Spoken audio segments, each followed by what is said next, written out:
السلام علیکم ورحمۃ اللہ وبرکاتہ امی جان۔ وعلیکم السلام ورحمۃ اللہ وبرکاتہ۔ آج بچوں کے الفاظوں میں کون سی کہانی آئی ہے؟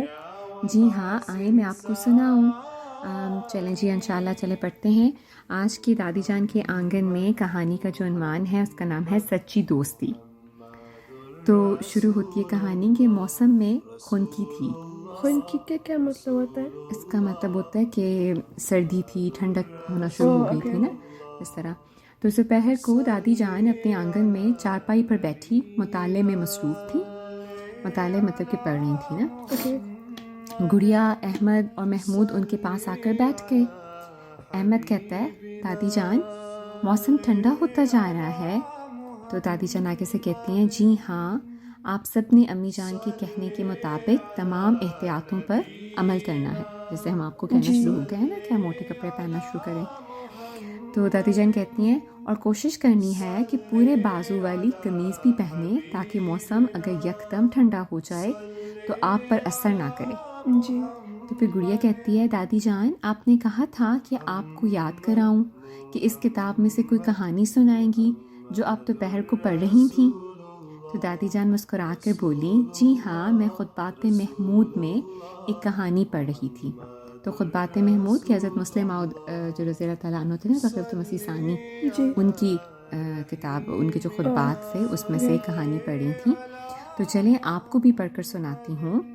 تو حضرت مسلم موعود رضی اللہ تعالیٰ عنہ فرماتے ہیں کہ مجھے یاد ہے کہ حضرت مسیح موعود علیہ الصلاۃ والسلام سچی دوستی کے متعلق ایک کہانی سنایا کرتے تھے۔ آپ فرمایا کرتے تھے کہ ایک امیر آدمی تھا جو بہت بڑا دولت مند تھا۔ اس کا ایک لڑکا تھا جس نے اپنی دولت کی وجہ سے کئی اوباش نوجوان اپنے ارد گرد جمع کر لیے تھے۔ اوباش مطلب کہ جو اچھے شریف نوجوان نہیں ہوتے نا، اور اوباش نوجوان اپنے ارد گرد جمع کر لیے تھے۔ وہ ان کے لیے قسم قسم کے کھانے تیار کر کے لے جاتا، قسم قسم کے شربت ان کے پینے کے لیے تیار کراتا، کبھی فالودہ ان کو کھلاتا، کبھی پھل ان کے سامنے پیش کرتا، کبھی مٹھائیاں ان کے لیے منگواتا، کبھی عطر اور خوشبودار تیل ان کو دیتا، کبھی مختلف قسم کی خوشبودار دھونیوں سے ان کے کمرے کو معطر کرتا۔ ٹھیک ہے، تو غرض ان کی مجلس خوب گرم رہتی۔ وہ شربت پیتے رہتے، کھانے کھاتے رہتے، مٹھائیاں اور پھل وغیرہ استعمال کرتے رہتے، اور کہتے کہ ہم تجھ سے ایسی محبت کرتے ہیں کہ ہمارے جیسے دوست کبھی کسی کو میسر نہیں آئے۔ تو احمد آگے سے کہتے ہیں، دادی جان اوباش نوجوان کسے کہتے ہیں؟ تو دادی جان کہتی ہیں، بیٹا اوباش نوجوان وہ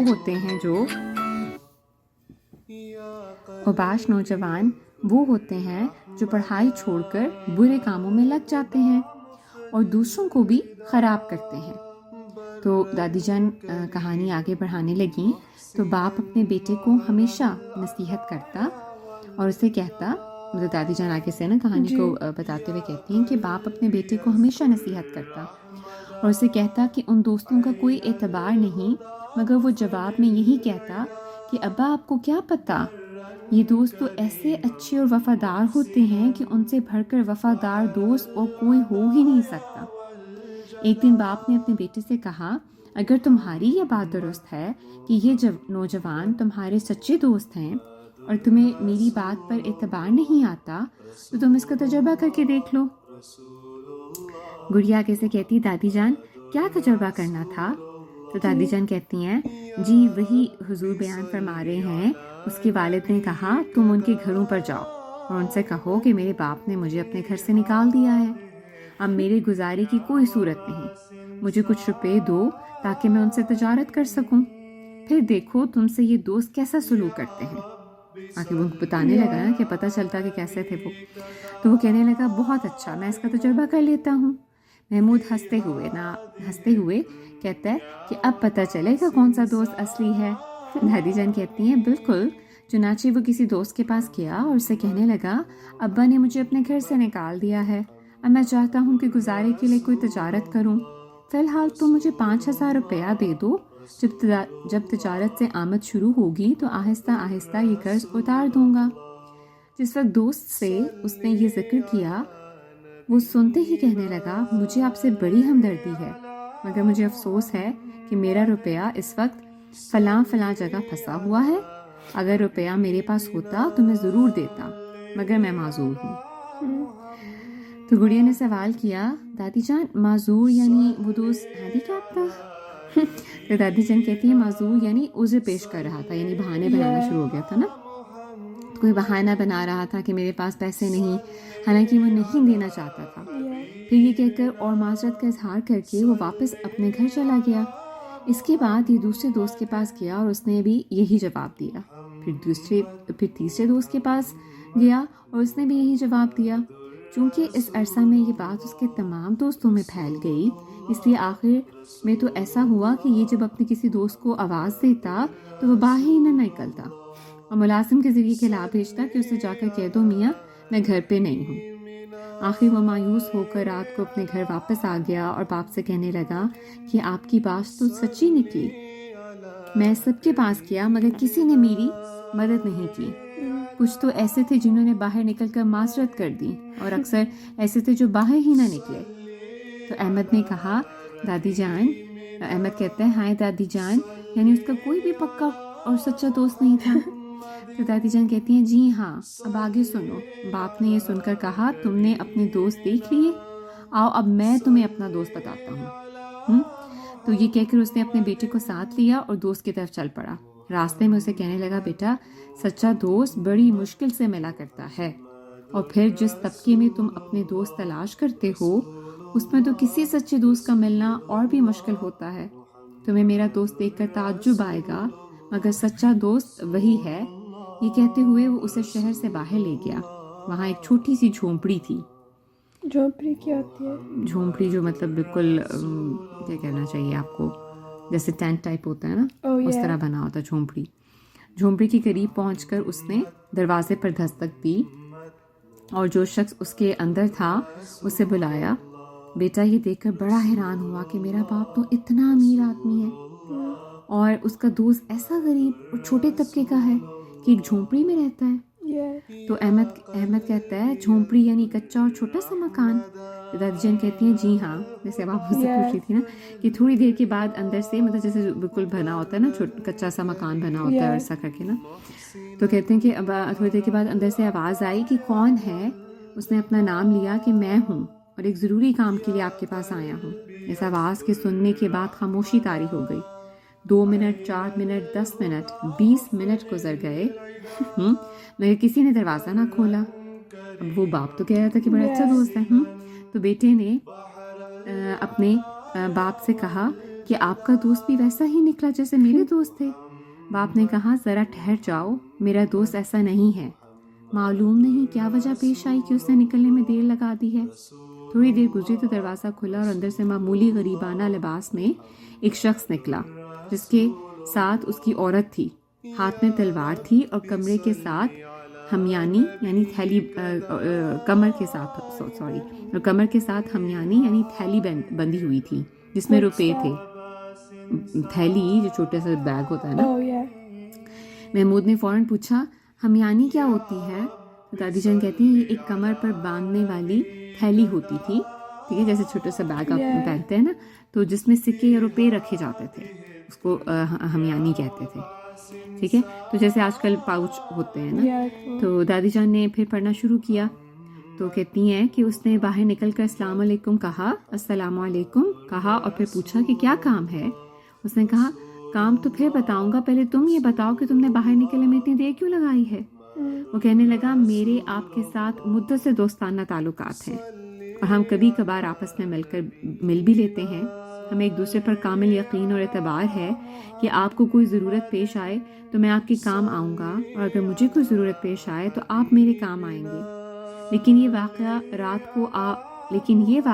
کہ رات کو آپ میرے پاس آئے ہوں اور آپ نے میرا دروازہ کھٹکھٹایا ہو، ایسا پہلے کبھی نہیں ہوا۔ بس جب آپ نے دروازہ کھٹکھٹایا تو میں نے سمجھ لیا کہ ضرور کوئی بڑی مصیبت آئی ہے اور تبھی آپ رات کو میرے پاس آئے ہیں۔ چنانچہ میں نے سوچا کہ میرے پاس 3 چیزیں ہیں، ایک میری بیوی ہے، کچھ ساری عمر کا اندوختہ یعنی 500 روپیہ ہے اکٹھا کیا ہوا جو زمین میں دفن ہے، جو ایک چھوٹی موٹی ملازمت سے میں نے تھوڑا تھوڑا کر کے جمع کیا ہے، اور ایک میری جان ہے۔ میں نے خیال کیا کہ گو آپ بڑے آدمی ہیں مگر کسی وقت بڑے آدمی کو بھی کوئی مصیبت پیش آ جاتی ہے, شاید آپ کو روپیہ کی ضرورت ہو اور اسی لیے آپ میرے مکان پر تشریف لائے ہوں. تو میں اٹھا اور روپیہ نکالنے لگا اور اس وجہ سے مجھے دیر لگی ہے کیونکہ میں غریب آدمی ہوں اور میں نے ایک گہرا گھڑا کھود کر وہاں 500 روپیہ دفن کیا ہوا تھا. گھڑے کے کھودنے اور روپیہ نکالنے میں کچھ دیر ہو گئی, مگر بہرحال میں نے روپیہ نکال لیا. پھر میں نے اپنی بیوی کو ساتھ لیا اور خیال کیا کہ شاید عورتوں کی خدمت کی ضرورت ہو. چنانچہ میں نے اسے کہا چل نیک بخت, شاید تیری خدمت کی ضرورت ہو. تیسری چیز میری جان ہے سو وہ بھی حاضر ہے اور تلوار میرے ہاتھ میں ہے. کوئی بھی آپ کا دشمن ہو میں اس سے لڑنے اور اپنی جان دینے کے لیے تیار ہوں. سو میں تینوں چیزیں لے کر آ گیا ہوں. اگر کسی عورت کی خدمت کی ضرورت ہے تو میری بیوی حاضر ہے. اگر روپے کی ضرورت ہے تو میری ساری عمر کا اندوختہ حاضر ہے. اگر جان کی ضرورت ہے تو میری جان حاضر ہے. جس دشمن کا مقابلہ کرنے کے لیے کہیں میں اس کا مقابلہ کرنے کے لیے تیار ہوں. کتنا وہ ٹرو فرینڈ تھا نا.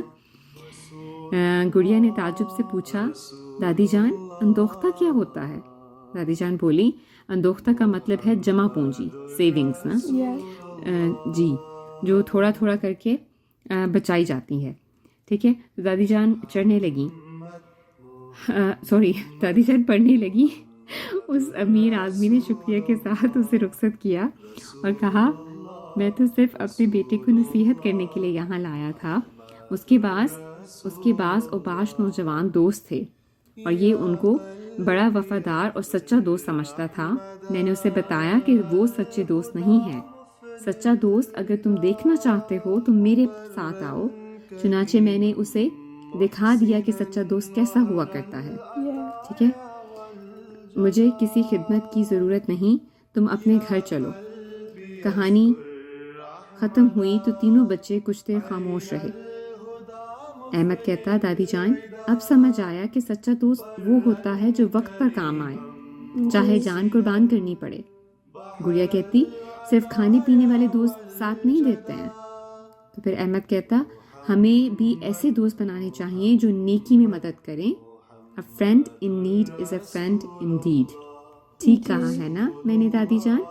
تو دادی جان کہتی ہیں دادی جان نے پیار سے کہا بالکل میرے بچوں, یہی حضرت مسیح موعود علیہ الصلوۃ والسلام ہمیں سکھانا چاہ رہے ہیں. ٹھیک ہے.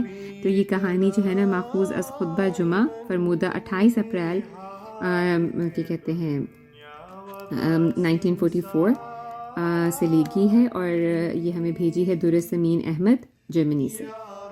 تو یہ تو تھی آج کی کہانی. تو کیسی لگی آپ کو یہ کہانی؟ بہت اچھی لگی ہے. and like my favorite part was the a friend in need is a friend indeed.